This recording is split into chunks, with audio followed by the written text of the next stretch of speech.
जय श्री कृष्णा, राधे राधे। आज मैं सुना रही हूँ बरसतीवार व्रत कथा। इस कथा को जेठ माह में केले का पूजन करने वाली महिलाओं को और बरसतीवार के व्रत करने वालों को अवश्य सुननी चाहिए। तो चलिए सुनते हैं कथा। बोलो विष्णु भगवान की जय हो। बृहस्पतिवार व्रत कथा। भारतवर्ष में एक प्रतापी और दानी राजा राज्य करता था। वह नित्य गरीबों और ब्राह्मणों की सहायता करता था, लेकिन यह बात उसकी रानी को बिल्कुल भी अच्छी नहीं लगती थी। वह ना तो गरीबों को दान देती थी, ना ही भगवान का पूजन करती थी, और राजा को भी दान देने से मना किया करती थी। एक दिन राजा शिकार खेलने वन को गए हुए थे तो रानी महल में अकेली थी। उसी समय बृहस्पति देवता साधु का वेश धारण करके राजा के महल में भिक्षा के लिए आए और रानी से भिक्षा मांगी। तो रानी ने भिक्षा देने से इनकार कर दिया और कहा कि हे साधु महाराज, मैं तो दान पुण्य से तंग आ गई हूँ। मेरा पति सारा धन लुटाते रहते हैं। मेरी इच्छा है कि हमारा सब धन नष्ट हो जाए, फिर ना रहेगा बांस और ना बजेगी बांसुरी। तो यह सुनकर साधु ने कहा कि देवी, तुम तो बड़ी विचित्र हो। धन और संतान तो सभी चाहते हैं, पुत्र और लक्ष्मी तो पापी के घर भी होने चाहिए। यदि तुम्हारे पास अधिक धन है तो भूखों को भोजन करवाओ, प्यासों के लिए प्याऊ बनवाओ, मुसाफिरों के लिए धर्मशालाएं खुलवाओ, और जो निर्धन अपनी कुंवारी कन्याओं का विवाह नहीं करवा सकते हैं, आप उनका विवाह करवा दो। ऐसे कई और काम हैं जिनके करने से तुम्हारा यश लोक परलोक में फैलेगा। परंतु रानी पर साधु के उपदेश का कोई भी प्रभाव नहीं हुआ। वह बोली कि महाराज, आप मुझे कुछ भी ना बताएं। मैं ऐसा धन नहीं चाहती जो हर जगह लोगों में बांटती फिरूं। तो साधु ने उत्तर दिया कि यदि तुम्हारी ऐसी इच्छा है तो तथास्तु। तुम ऐसा करना, बृहस्पतिवार को घर लीप कर पीली मिट्टी से सिर धोकर स्नान करना, भट्टी चढ़ाकर कपड़े धोना। ऐसा करने से आपका सारा धन नष्ट हो जाएगा। इतना कहकर साधु महाराज वहां से अंतर्ध्यान हो गए। अब तो रानी जैसे साधु महाराज कह कर गए थे वैसा ही करने लगी। तो करते करते 3 बृहस्पतिवार बीते थे कि सारा धन नष्ट हो गया। भोजन के लिए राजा का परिवार तरसने लगा। तब एक दिन राजा रानी से कहने लगा कि हे रानी, तुम यहीं पर रहो, मैं दूसरे देश को जाता हूँ, क्योंकि यहाँ पर हमें सभी लोग जानते हैं, इसीलिए मैं कोई छोटा कार्य नहीं कर सकता। ऐसा कहकर राजा परदेश चला गया। वहां जाकर वह लकड़ी काट कर लाता और शहर में बेचता। इस तरह से वह अपना जीवन व्यापन करने लगा। इधर राजा के परदेश जाते ही रानी और दासी दुखी रहने लगी। एक बार जब रानी और दासी को 7 दिन तक बिना भोजन के रहना पड़ा, तो रानी ने अपनी दासी से कहा कि हे दासी, पासी के नगर में मेरी बहन रहती है, वह बड़ी धनवान है, तू उसके पास जा और कुछ ले आ, ताकि थोड़ा बहुत हमारा भी गुजर बस हो जाए। तो दासी रानी की बहन के पास चली गई। उस दिन गुरुवार था। रानी की बहन उस समय बृहस्पतिवार की व्रत कथा सुन रही थी। दासी ने रानी की बहन को अपनी बहन का संदेश दिया, लेकिन रानी की बड़ी बहन ने कोई भी उत्तर नहीं दिया। जब दासी को रानी की बहन से कोई भी उत्तर नहीं मिला तो वह बहुत ही दुखी हुई और क्रोध भी आया, पर चुपचाप वहां से लौट आई। दासी ने वापस आकर रानी को सारी बात बता दी। तो यह सुनकर रानी ने अपने भाग्य को कोसा। उधर रानी की बहन ने सोचा कि मेरी बहन की दासी आई थी, परंतु मैं तो उससे बोली नहीं, इसीलिए वह दुखी हुई होगी। कथा सुनकर पूजन समाप्त करके वह अपनी बहन के घर आई और कहने लगी कि हे बहन, मैं बृहस्पतिवार के व्रत करती हूँ। उस समय मैं बृहस्पतिवार की व्रत कथा सुन रही थी जब तुम्हारी दासी मेरे घर आई थी, परंतु जब तक कथा होती है तब तक ना तो उठते हैं और ना ही बीच में बोलते हैं, इसीलिए मैं कुछ नहीं बोली। कहो दासी, मेरे पास क्यों गई थी? तो रानी की बहन कहती है कि बहन, मैं तुमसे क्या छुपाऊं, हमारे घर में खाने तक को अनाज नहीं है। ऐसा कहते कहते रानी की आंखें भर आई। उसने दासी समेत पिछले 7 दिनों तक भूखा रहने की बात अपनी बहन को विस्तार पूर्वक सुना दी। तो रानी की बहन बोली कि देखो बहन, भगवान बृहस्पति देव सबकी मनोकामनाओं को पूर्ण करता है, तुम्हारी भी अवश्य ही करेंगे। देखो, शायद तुम्हारे घर में अनाज रखा हो। तो रानी को पहले तो विश्वास नहीं हुआ, पर बहन के बार बार आग्रह करने पर उसने अपने दासी को अंदर भेजा तो उसे सचमुच अनाज से भरा हुआ घड़ा मिल गया। तो यह देखकर दासी को बड़ी हैरानी हुई। दासी रानी से कहने लगी कि हे रानी, जब हमको भोजन नहीं मिलता है तो हम व्रत करते ही हैं। इसीलिए क्यों नहीं आपकी बहन से व्रत विधि और कथा पूछ लेते हैं ताकि हम भी व्रत कर सकें।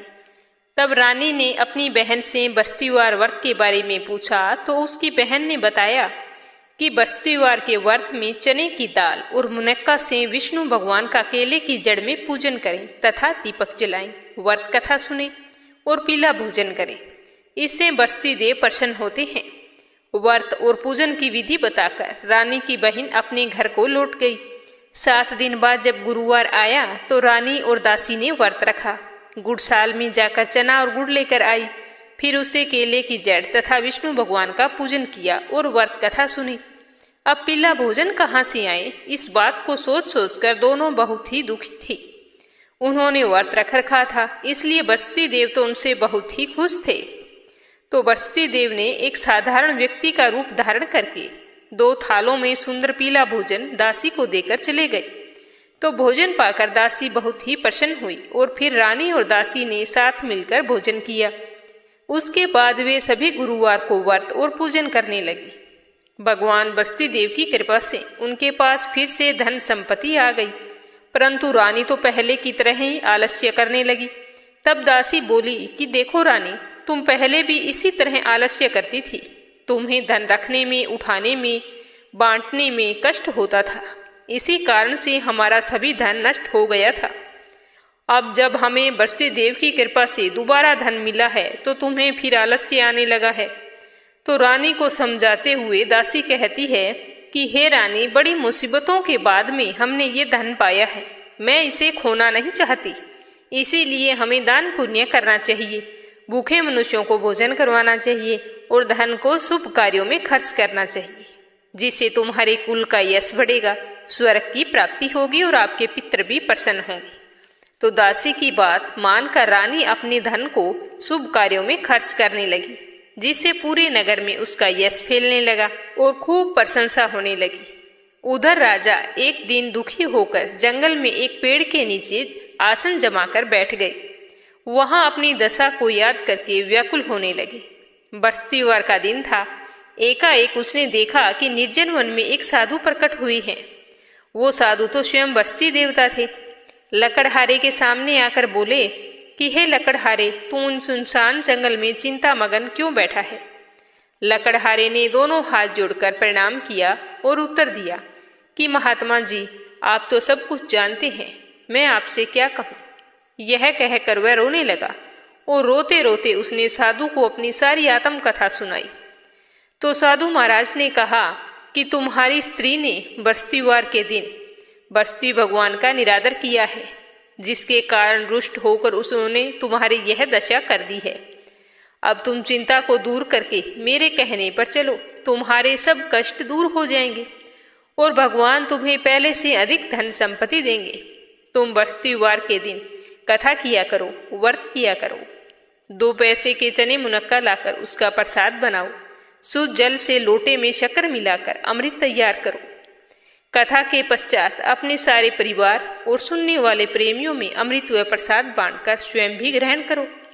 ऐसा करने से भगवान तुम्हारी सारी मनोकामनाएं बहुत जल्द पूरी करेंगे। तो साधु के ऐसे वचन सुनकर लकड़हारा बोला कि हे प्रभु, मुझे लकड़ी बेचकर इतना पैसा नहीं मिलता जिससे मैं भोजन के उपरांत कुछ बचा सकूं। मैंने रात्रि में अपनी स्त्री को व्याकुल देखा है। मेरे पास कुछ नहीं है जिससे मैं उसकी खबर मंगा सकूं।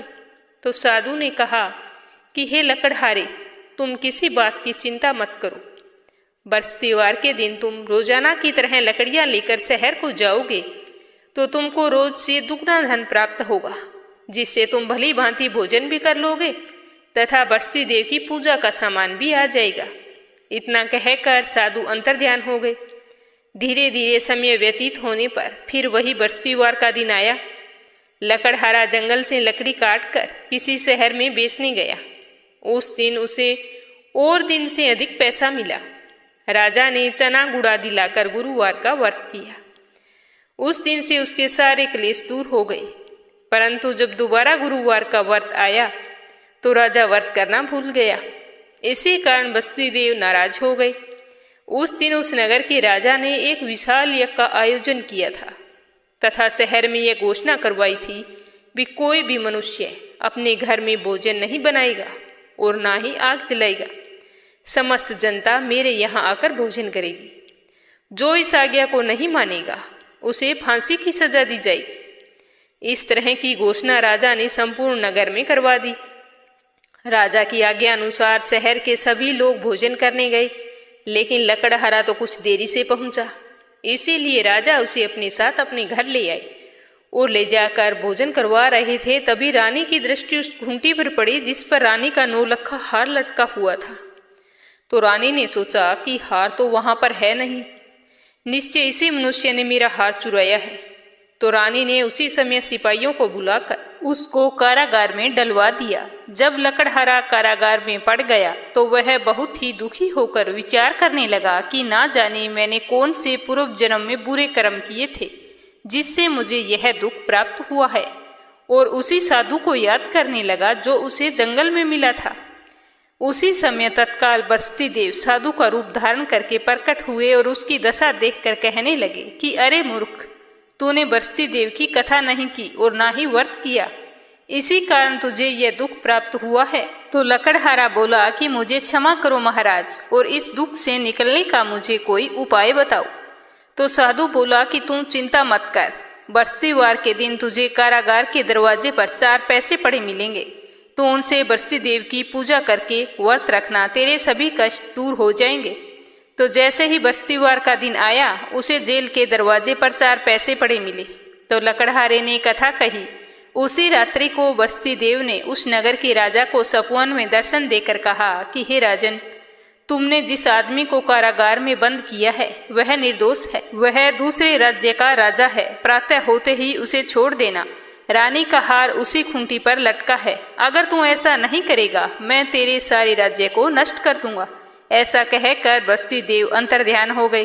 तो इसी तरह रात्रि के सपवन को देखकर राजा प्रातःकाल उठा और खूंटी पर हार टंगा हुआ देखकर लकड़हारे को बुलाकर क्षमा मांगी तथा लकड़हारे को सुंदर योग्य वस्त्र आभूषण देकर विदा किया। बृहस्पतिदेव की आज्ञा अनुसार लकड़हारा अपने नगर को चल दिया। राजा जब अपने नगर के निकट पहुंचा तो उसे बहुत ही आश्चर्य हुआ। नगर में पहले से अधिक बाग, तालाब, कुएं, बावड़ी, मंदिर, धर्मशाला आदि बन गए थे। यह सब देख राजा ने पूछा कि यह किसका बाग है और धर्मशाला किसकी है, ये सब किसने बनवाए हैं। तब नगर के सारे लोग कहने लगे कि यह सब तो रानी और बांदी के हैं। तो राजा को बहुत ही आश्चर्य हुआ और गुस्सा भी आया। जब रानी ने यह खबर सुनी कि राजा आ रहे हैं तो उन्होंने बांदी से कहा कि हे दासी, देख राजा हमें कितनी बुरी हालत में छोड़कर गए थे, कहीं हमारी ऐसी हालत देखकर वापिस ना लौट जाएं। इसीलिए तुम दरवाजे पर खड़ी हो जा। आज्ञा अनुसार दासी दरवाजे पर खड़ी हो गई। जब राजा आए तो उन्हें अपने साथ ले आई। तब राजा ने क्रोध करके अपनी रानी से पूछा कि यह धन तुम्हें कैसे प्राप्त हुआ। तब रानी ने कहा कि यह सब धन बृहस्पतिदेव के व्रत के प्रभाव से प्राप्त हुआ है।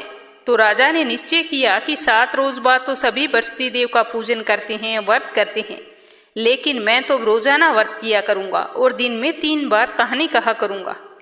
अब हर समय राजा के दुपट्टे में चने की दाल बंधी रहती तथा दिन में 3 बार कहानी कहता और रोजाना व्रत किया करता। एक रोज राजा ने विचार किया कि चलो अपनी बहन के यहाँ हो आते हैं। इस तरह का विचार करके राजा घोड़े पर सवार होकर अपनी बहन के यहाँ चलने लगा। तो मार्ग में उसने देखा कि कुछ आदमी एक मुर्दे को लिए हुए जा रहे हैं। तो उन्हें रोककर राजा कहने लगा कि अरे भाइयों, मेरे बृहस्पतिदेव की कथा सुन लो। तो वो बोले कि लो, हमारा तो आदमी मर गया है और इसे अपनी कथा की पड़ी है। परंतु कुछ आदमी बोले कि अच्छा चलो कहो, हम तुम्हारी कथा अवश्य सुनेंगे। तो राजा ने दाल निकाली और कथा कहने लगा। जब कथा आधी हुई तो मुर्दा हिलने लगा और जैसे ही कथा समाप्त हुई तो वह मुर्दा राम राम करके खड़ा हो गया।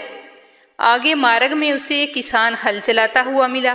तो राजा ने उसे देखकर उससे कहा कि अरे भैया, तुम मेरे बृहस्पतिदेव की कथा सुन लो। तो किसान बोला कि जब तक मैं तेरी कथा सुनूंगा 4 हरिया जोत लूंगा। जा और किसी को अपनी कथा सुनाना, मुझे नहीं टाइम है तेरी कथा सुनने को। तो इस तरह सुनकर राजा आगे चलने लगा। तो राजा के हटते ही बैल पछाड़ खाकर गिर गए और किसान के पेट में जोरों का दर्द होने लगा। उसी समय उसकी माँ रोटी लेकर आई। उसने जब यह देखा तो अपने पुत्र से सारा हाल पूछा, तो बेटे ने सारा हाल कह सुनाया।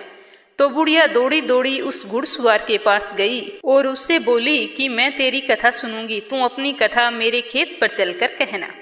तो राजा ने बुढ़िया के खेत पर जाकर कथा कही, जिससे सुनते ही बैल खड़े हो गए और किसान के पेट का दर्द भी बंद हो गया।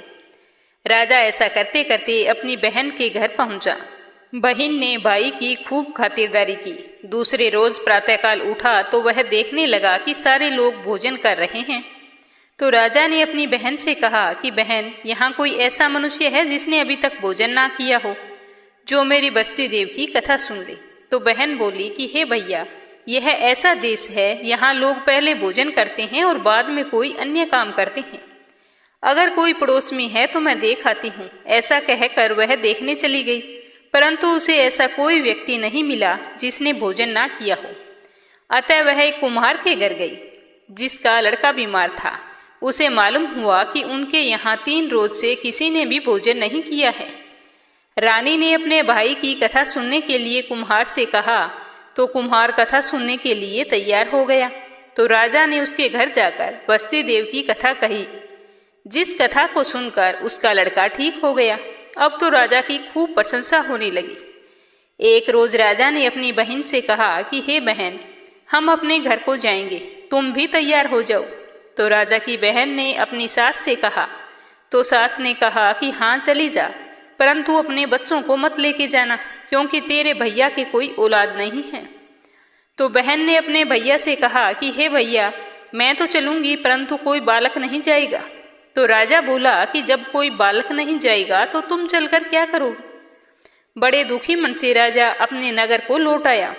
राजा ने अपनी रानी से कहा कि हम तो निर्वंशी हैं, हमारा मुंह देखने का भी धर्म नहीं है और भोजन भी नहीं किया।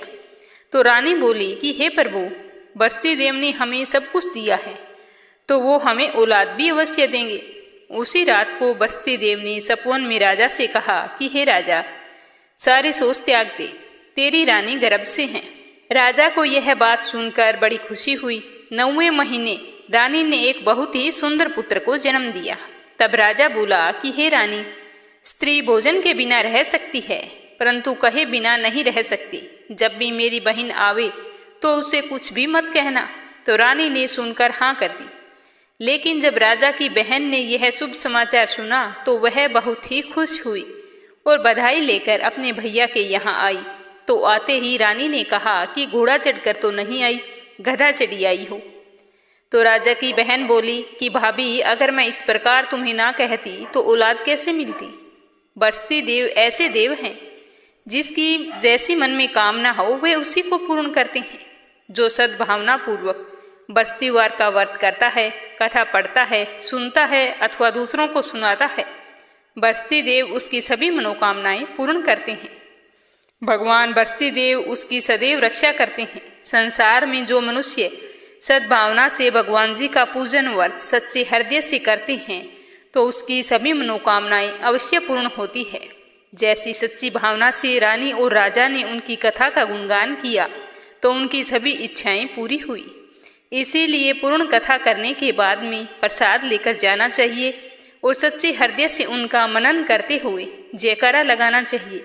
बोलो बस्ती देवता की जय हो, बोलो भगवान विष्णु की जय हो।